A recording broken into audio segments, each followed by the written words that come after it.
She thought she married the love of her life, until the man who gave her a necklace with their initials became the man who shattered her body, her mind, and her child's life. This is not just a story of pain.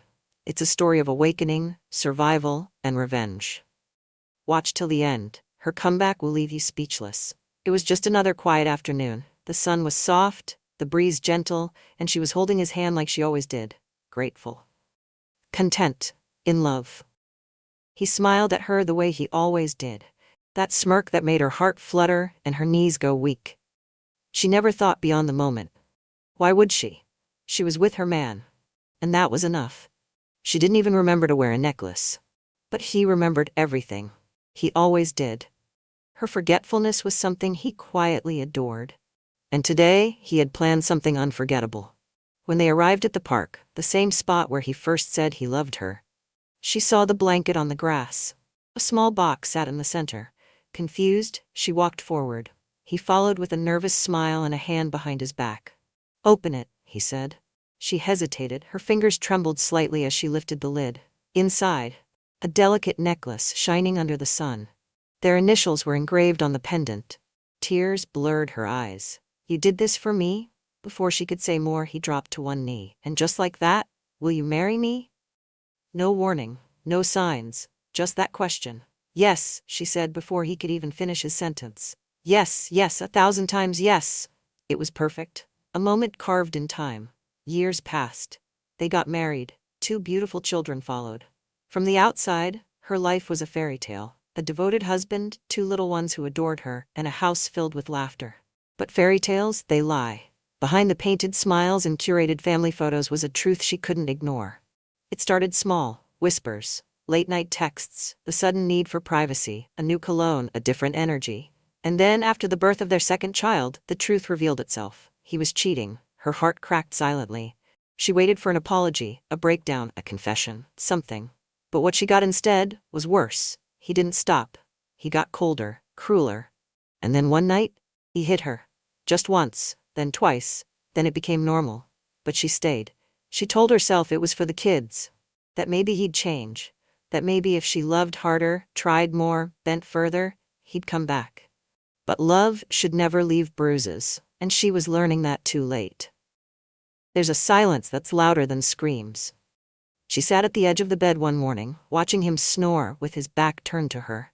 The same man who once whispered promises into her ears now rolled away like she was nothing but a stranger. The bruises on her arm had faded, physically, but her heart still wore them. She tried to smile for the kids, packed their lunch, braided her daughter's hair, pretended everything was normal. But behind every chore was a shadow, a whisper in her mind saying, "This isn't love."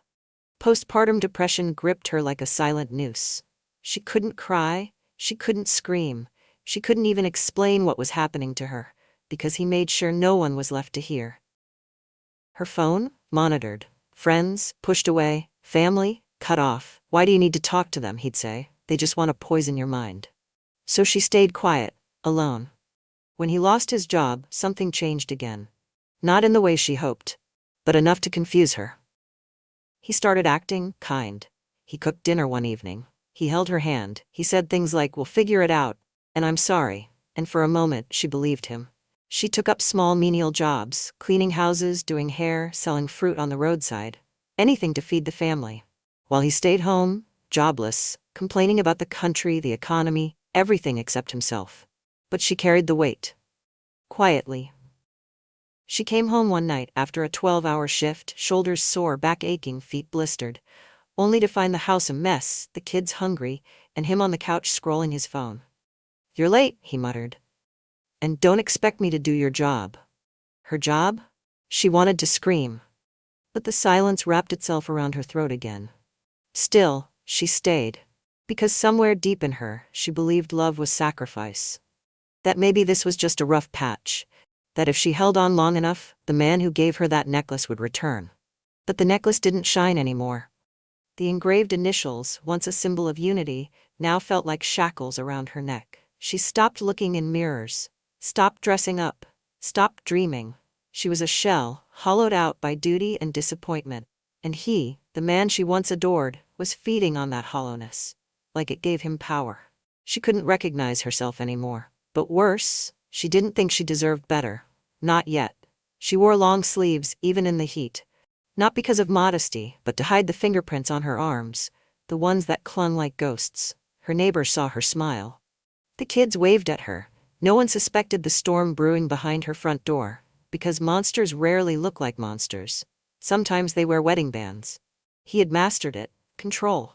It wasn't always his fists. No, that came later. It started with the little things. You're too emotional. You forgot again? God, you're useless. No one else would ever want you. He chipped away at her spirit like a sculptor shaping clay. Only he wasn't creating beauty. He was erasing it. She walked on eggshells. One wrong word and he'd explode. One glance he didn't like and the room would freeze. One mistake, even imagined, and his voice would thunder through the walls. But she stayed. Because where would she go? He had cut off her family, made sure she felt alone. He didn't hit her where people could see. Not at first, and when she cried, he mocked her.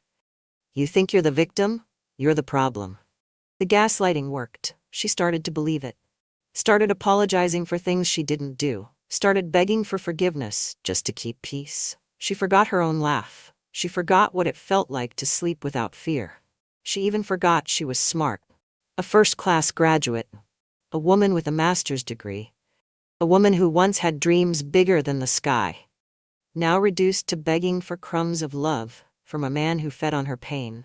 She would stare at herself in the mirror sometimes, touching the corner of her mouth where his last slap left a scar. Not visible. But she felt it. Her daughter noticed. Mommy, why do you always look tired? She forced a smile. I'm just working hard for you. But the little girl saw the tears that her mother tried to blink away.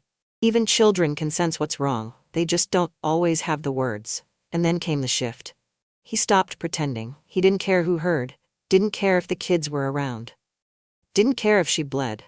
One night, as she knelt scrubbing the floor after a long day, he kicked the bucket over. What's the point of this, huh? You can't even clean, right? The slap that followed rang through the house. The baby started crying. The older child froze in place. And in that moment, for just a second, something snapped inside her. A voice she hadn't heard in years whispered, "You deserve better." But just as quickly, fear drowned it out. And she cleaned the mess, in silence. She used to dream in color. Now she only dreamed in silence. Nights were the worst. The house creaked like it too was afraid. The children slept in the same room, huddled together. Not because they liked it, but because it felt safer that way. She barely slept. She would lie beside him, staring at the ceiling, too scared to turn her back, too scared to move. His breathing, heavy, loud, reminded her of the threat that lived under the same roof. He didn't just hit her now. He ruled her. He controlled the bank card, the food she bought when she could leave the house. Her life was a calendar of restrictions and punishment. Sometimes he'd wake up in a mood. Just angry. For no reason. She'd say good morning. And he'd reply with a shove, or silence, or both. One evening, she came home late from work, just 20 minutes, because the woman who helped her with laundry had a delay. He was waiting at the door. What kind of wife are you? Before she could explain, he grabbed her wrist and twisted it. Hard. The children screamed. She wanted to run, but where? Her parents? He'd already turned them against her with lies. Her friends? She hadn't spoken to them in years. The police? He warned her once. Call them, and I'll make sure you disappear before they arrive. So she stayed. Even as her body broke, even as her mind frayed at the edges. She worked 2 jobs just to keep food on the table, while he stayed home, drinking, shouting, doing nothing. He called it being a man. But one thing changed everything. One drunken night, he stormed out, ended up at a local bar, and ran into an old friend, someone from university. They shared a drink. The friend, now working at a construction company, offered him a job. It was small, but it was something. And slowly, he started rising again. Got paid, bought a cheap car, switched his wardrobe, started bringing in money. But with every paycheck, he changed. Again, the kindness faded, the cruelty returned, tenfold. And this time he turned it on the children. Especially the second child, the quieter one. A wrong answer in homework? A slap. A broken plate? A belt. She tried to shield them. Pleaded, cried, bargained, but she was no longer a wife in his eyes. She was a thing, an object. and soon, a witness to something that would break her completely. It was raining, not heavily, just a slow, steady drizzle that seemed to mourn what was about to happen. She was in the kitchen making a watery stew, the only thing left in the house, when she heard the shouting. Her husband, again. The kids had spilled a cup of Gary water. She rushed out. "Please," she said, "they're just kids." But he was already reaching for the big stick behind the door. The one he kept for discipline. The one she feared more than his fists. Her oldest child grabbed the younger one's hand and ran outside, barefoot in the rain. The man roared, charging after them like a mad dog, stick raised. She chased him, screaming, her voice hoarse with fear. But he didn't stop. He caught them. And before anyone could blink, he used every ounce of his rage to beat his own children. Not like a father, but like a stranger. Neighbors ran out, people screamed. Hands pulled him back, but not before the stick landed one final time. Blood, tears, silence. The second child didn't move. Her baby. Her sweet, quiet child, lifeless on the ground. She collapsed beside them, shaking the small body, whispering, "Wake up, please wake up." Someone called the police. Someone else called an ambulance. Her husband ran, coward. They rushed to the hospital, but the doctor's face said it all. Too late. The woman didn't scream. She didn't cry. She just sat there, holding her child's cold hand, rocking back and forth like if she did it long enough, time would reverse. But it didn't. She buried her child the next day. No money for a proper coffin, just a cloth and a shallow grave. That night she made a choice. She took her only living child, packed what little she had, and ran. No plan, no money, just fear and fury. They slept on street corners, under bridges, behind abandoned buildings.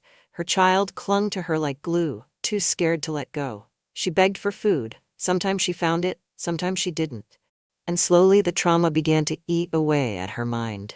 She'd scream at strangers, sometimes hallucinate, other times just rock herself back and forth, whispering, "It's my fault, it's all my fault." But her daughter stayed with her, always.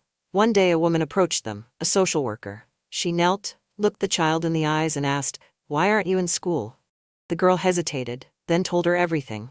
And just like that, hope cracked through the darkness. A shelter, a therapist, a second chance. But the woman was still broken.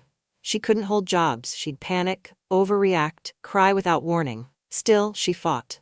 Until one day she saw a job posting, an organization was hiring, and something inside her clicked. A memory, a life she had buried long ago. She was educated. She was a first-class graduate. She had a master's degree. She had forgotten who she was. But now, she was remembering. She stood in front of the mirror and didn't look away. For the first time in years, she saw something more than a shadow. Not whole, not yet, but something was returning, the fire. The job posting had woken something in her. She dusted off old boxes at the shelter. Inside, her degree, stained but intact. Her graduation photo, young, radiant, full of dreams. A version of herself she thought was gone forever. But she wasn't gone. She was buried, under years of trauma, gaslighting and fear. And now, slowly, she was rising. She applied for the job. Her hands trembled as she filled the form. Her voice cracked during the interview. But she spoke, she tried, she got the job. Nothing glamorous, just a desk, a computer, and a name tag. But to her, it was a throne. She went to therapy, not once, not twice, regularly. She cried, she screamed, she said things out loud she'd never dared to before. "I thought I deserved it, I thought I was nothing, I was afraid to live." The therapist told her healing wasn't linear. Some days were good. She smiled, she cooked again. She even laughed with her daughter, a sound that lit up rooms. Other days she broke down in the shower, shaking, reliving the beatings, the insults, the grave. But she kept moving, one small win at a time. Her daughter flourished in school, top of her class. Art, poetry, science, she loved it all. The social worker even helped them get a small apartment. Just one room, but it was theirs. No fists, no fear, just peace. And then one day, he appeared. She was on her way back from work, shopping bag in hand when she saw him. By the roadside, unshaved, limping, selling used belts and chewing gum. At first, she didn't believe it. This wreck of a man was him? The neighborhood knew. His accident had made the news. He lost partial use of his leg, couldn't hold a job. His reputation, destroyed. People avoided him like a curse. He saw her, and dropped everything. He limped toward her, tears in his eyes. "Please, forgive me. I've lost everything. You were right." I was wrong. For a second she froze. The past flashed like a reel. The necklace, the slap, the funeral, the rain, the fear, the screams. Then her daughter's voice echoed in her mind. Mommy, we're safe now. She looked at him, and didn't flinch. No, she said softly, you don't get forgiveness. She turned, walked away. But this time, she didn't run. She went home, hugged her daughter, then called the authorities. It was time for justice. The court was silent. He stood in the defendant's box, weak, unkempt, shaking not from remorse, but from exposure. The world finally saw him for what he was, a coward wrapped in cruelty. She didn't cry. Not this time. She sat tall, head held high, her daughter beside her, dressed in a simple white gown, clutching her mother's hand like a medal of survival. The judge read the charges: assault, child abuse, domestic violence, endangerment. His eyes searched the room, hoping for pity, for mercy, for anything. But no one looked back, not even her. He was sentenced. And as the officers led him away, he turned one last time. I'm sorry, he whispered. She didn't blink, because sorry doesn't bring back the dead. Sorry doesn't erase trauma. Sorry doesn't rebuild what he shattered.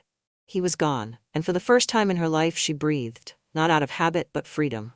Years passed. She didn't remarry, she didn't need to. She focused on her daughter, her healing, her work. She built a quiet life, not perfect but peaceful. She started speaking at women's shelters, sharing her story, not as a victim, but as a survivor. One afternoon, while being interviewed at a conference, she was asked, if you could say one thing to your past self, what would it be? She smiled softly. I knew I had a rose, she said, but I refused to see the thorns that came with it. Now, the prick marks still burn like they're new, even though the rose has long been thrown away. The audience went silent, because they understood. Some wounds never vanish, some stories never stop hurting. But healing begins with truth, and hers had finally been told. If you're watching this right now, and you've ever felt broken, lost, or unheard, know this: you are not alone. You can rise, you will heal. And if this story touched you, helped you, or moved you in any way, please like, comment, and subscribe for more powerful stories just like this. Because out there, someone else is still trapped in silence, and your click might be the voice they need to hear. Thank you for watching.